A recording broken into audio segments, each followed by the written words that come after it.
सहारनपुर से अदिल की गिरफ्तारी, 2 दिन बाद दिल्ली धमाका। बातचीत करने के लिए इस वक्त हमारे साथ कुछ लोग मौजूद हैं। मंसूर भाई हैं। जिस तरीके से दिल्ली धमाका हुआ और कुछ जो डॉक्टर हैं वो लगातार गिरफ्तार हो रहे हैं, पहले सहारनपुर से हुए, फिर लखनऊ से हुए, तो किस तरह देखते हैं, क्या कहेंगे?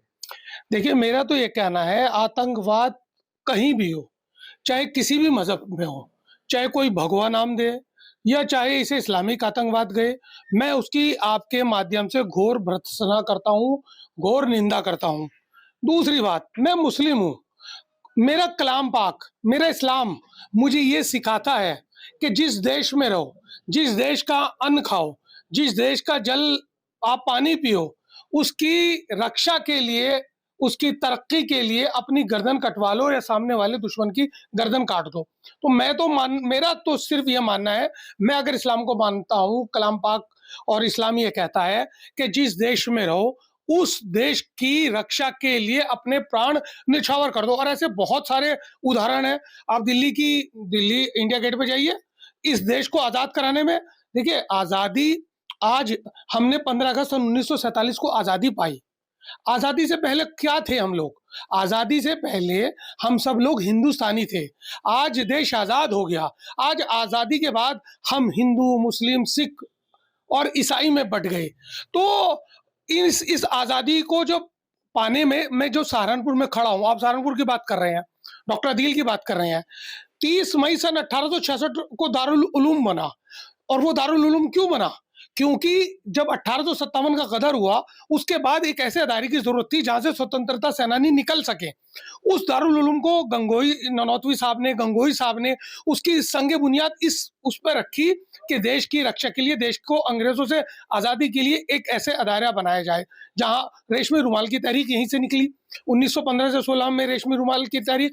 तो ये कहना कि एक आदमी के गलत होने से हम सब लोग उस सिनेरियो को गलत देख रहे हैं, वो मेरा कहना गलत है। मैं विवेकानंद विद्या मंदिर में पढ़ा हूँ।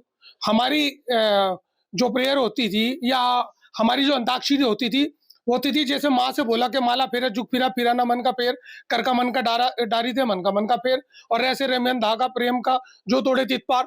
तो ये हिंदुस्तान का कल्चर है। इस कल्चर में अगर एक डॉक्टर अदील निकल गया या एक और दूसरा मुसलमान भी यही काम कर रहे हैं और एक मेरे दूसरे हिंदू भी यही काम कर रहे हैं, तो आतंकवाद में कोई उसे मुस्लिम या हिंदू या सिख में नहीं देखना चाहिए। जो गलत कर रहा है उसकी निंदा करनी चाहिए, चाहे वो हिंदू धर्म से हो या मुस्लिम धर्म से हो या सिख धर्म से हो। मैं आपके माध्यम से उसकी घोर निंदा करता हूं और तमाम आपके दर्शकों से यही मेरा कहना है कि एक आदमी अगर कोई गलती कर रहा है, उसे पूरे समाज, पूरे धर्म, पूरी कम्युनिटी से नहीं जोड़ना चाहिए। ये हिंदुस्तान है, इसे आज़ाद कराने में हमारे पुरखों ने, सभी ने, हिंदू, मुस्लिम, सिखों ने अपने प्राणों की आहुति दी थी। उस चीज़ को सबको याद रखना चाहिए। आज जो एक नैरेटिव बना दिया गया है कि एक धर्म, एक मज़हब के लोग ऐसा कर रहे हैं, उस चीज़ को, नैरेटिव को पे नहीं आना चाहिए। ठीक है। पहले तो जो दिल्ली में जो धमाका हुआ, बताया जा रहा है कि ये तो जो साजिश थी उसे रोक दिया गया। ये तो छोटा धमाका था। साजिश बड़े धमाके की भी थी, जिससे पहले गिरफ्तार भी किया। जो विस्फोटक सामग्री है वो भी बरामद की धमाका होने से पहले। देखिए, मैं तो ये कहना चाहूंगा आपके माध्यम से, ये तो फिर फेलियर किस चीज का है? भाई, इतना बड़ा आरडीएक्स हमारे यहाँ पहुंच गया, कहीं से भी बरामद की हो रही, लखनऊ, दिल्ली से, वो किसकी फेलियर है? भाई, क्यों नहीं टाइमली ये सब चीजें हुई? हमारी इतनी सारी संस्थाएं हैं, हमारी इतनी संस्थाएं क्या कर रही हैं?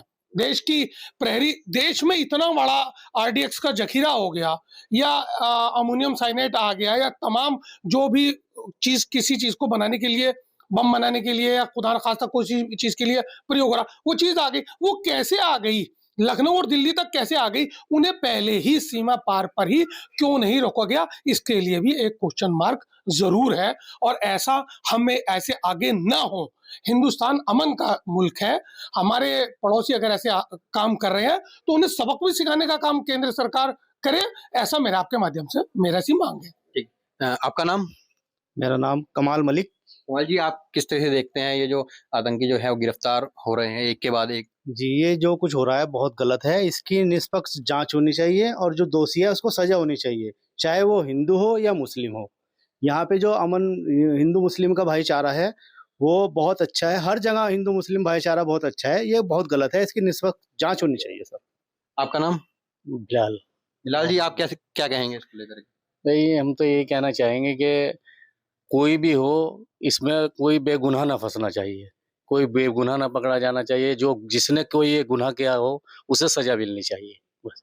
आपका नाम? मोहम्मद सुहेल। आप किस तरह से? सर देखिए, मैं देखना चाहता हूँ कि कुछ गलतियां हमारी सरकार की थी। सरकार की क्या गलती है? इतना बड़ा RDX हमारे यहाँ आया है, इस चीज को देखते हुए सरकार कितनी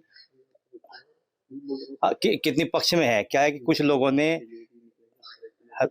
बोलता हूँ मैं, अच्छा ठीक ठीक, मैं ये कहना चाह रहा हूँ आपसे कि मैं क्रिटिसाइज करता हूँ सरकार के लिए, क्योंकि इतना बड़ा सेंटर में सरकार इनकी है, दिल्ली में सरकार इनकी है, जरा सा आ जाता है RDX 30 किलो बता रहे हैं, तो सर वो बॉर्डर कैसे क्रॉसिंग हुआ है?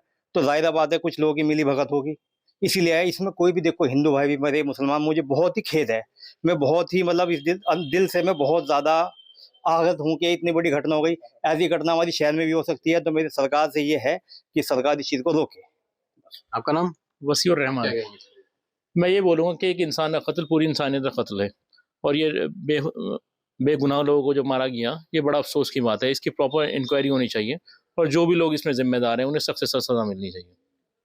मंसूर भाई, एक बात और मैं आपसे पूछना चाहूंगा, ये बताइए, जो गिरफ्तार हुए वो सभी डॉक्टर थे और एक हाई एजुकेटेड थे, सभी की सैलरी अच्छी थी, उसके बावजूद भी? देखिए, आतंकवाद का ना तो कोई धर्म है, और वो इतने ट्रेंड, मुझे ऐसा लगता है कि जो एक पढ़े लिखे MBBS MD डॉक्टर का ब्रेन वॉश कर सकते हैं, तो वो लोग हम लोगों से इस चीज़ से आगे हैं। इस चीज़ के लिए मेरा मानना है केंद्र सरकार को, उत्तर प्रदेश सरकार को, लोकल स्तर पे भी एक चीज़ ऐसी चलानी चाहिए। और ये तो दूसरी बात, मैं आपसे पहले कह चुका हूँ कि जो आदमी अपने देश से गद्दारी कर रहा है, मैं मुस्लिम हूँ, तो मैं किस बात का मुसलमान हूँ? मैं तो इस्लाम का फॉलोअर रहा ही नहीं है। आतंकवाद की इस्लाम में कोई जगह नहीं है। अभी वसी भाई ने कहा, एक इंसानियत का कत्ल पूरी इंसानियत का कत्ल है, बेगुनाह इंसान को मारना। अब देखिए उसमें क्या, बेचारे 9 लोगों की अब तक शिनाख्त नहीं हुई है, 3 बेचारे ई-रिक्शा वाले, और उसमें मुस्लिम भी है और उसमें हिंदू भाई भी है। तो फिर क्या रह गया? क्या आतंकवाद रह गया? और ये तो अभी भविष्य में है, ये तय होगा कि वो कैसे उस कार को I-20 में कैसे बम आया, या उसका गैस कैसे, वो क्या फटा, या वो कौन लेके आया। ये भी, इन चीज़ों पे भी अगर हमारी पैनी निगाह नहीं होगी तो आगे चल के हमें दिक्कतें हो सकती है। मेरा तो आपके माध्यम से यही कहना है कि जो ये काम कर रहा है उसको सख्त से सख्त सजा ऐसी देनी चाहिए जिससे एक इबरत मिल सके कि कोई ऐसा काम करने से पहले 10 बार सोचे। और यही बात नैरेटिव सेट करने की कि एक आदमी के गलत करने से, देखिए मुझे तो अफसोस ये हो रहा है कि एक पढ़ा लिखा आदमी जो MBBS कर रहा है, MD कर रहा है, जिसका दिमाग खुल जाता है, वो ऐसी चीजें कर रहा है, तो ये बड़ा प्रश्न है। इस चीज के लिए भी हमें सोचना होगा। और मेरा तो सिर्फ सभी लोगों से ये कहना है कि एक आदमी की सजा पूरी एक कम्युनिटी को नहीं देनी चाहिए। जैसे बहुत सारे चैनल के माध्यम से देख रहा हूँ, चेकिंग हो रही है, तो एक खास लोगों की चेकिंग हो रही है, खास लोगों को देखा जा रहा है, तो उसमें भी आदमी अपने आप को परेशान समझता है, वो समाज, वो वर्ग अपने आप को दबा हुआ महसूस करता है। इस चीज का भी सरकारों को ध्यान रखना होगा, और लोकल प्रशासन को जरूर इस चीज के बारे में ध्यान रखना होगा। अपनी इंटेलिजेंस को हमें और एक्टिव करना होगा। धन्यवाद। तो ये थे, इनका साफ तौर से कहना है, जिस तरीके के जो आतंकवादी जो गिरफ्तार हो रहे हैं, से ये मतलब नहीं है कि हिंदू हो या मुसलमान, जो इस तरह का जो गुनाह करेगा उससे सख्त सजा जो है वो मिलनी चाहिए। सहारनपुर से राहुल कुमार, यूपी तक।